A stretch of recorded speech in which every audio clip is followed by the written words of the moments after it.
தூத்துக்குடி மாவட்டம் வீரநாயகத்து அதில் குடியிருக்கும் ஒரு 200 குடும்பங்கள். அதில் வந்து விவசாயத்தை நம்பித்தான் முழுசாக இருக்கும். அந்த 200 குடும்பம் வாழைகள், நெல் இந்த மாதிரி தான் நாங்கள் போட்டு இந்த விவசாயத்தை நம்பி தான் இந்த தூத்துக்குடி மாவட்டத்தில் இருக்கோம். ஆனால் அந்த உப்பாத்து ஓடைங்கிறது தான் வடிகால். அது கோரம்பலத்தில் அதிகமாக தண்ணி பெறுவதனால உப்பாத்து ஓடையில் தண்ணி கழிச்சிட்டு இருக்காங்க. 2000 5000 கண்ணாடி 6000 கண்ணாடி தண்ணி வருது.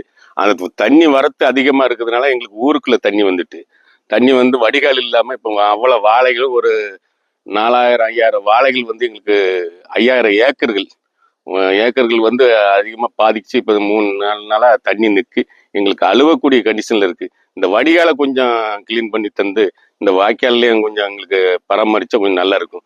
இன்னும் 2 நாள் நின்றுனா எங்களுக்கு வடிகால் இல்லைன்னா அந்த வாழைகள் வந்து அது அழுவி எங்களுக்கு விவசாயம் ரொம்ப பாதிக்கும். ஆமாம், அதனால கணக்கெடுப்பு நடத்தி எங்களுக்கு இந்த அதிகாரிகள் கொஞ்சம் ஒத்துழைச்சி எங்களுக்கு கொஞ்சம் கணக்கு எடுத்து பார்த்தாங்கன்னா எங்களுக்கு கொஞ்சம் நல்லா இருக்கும்.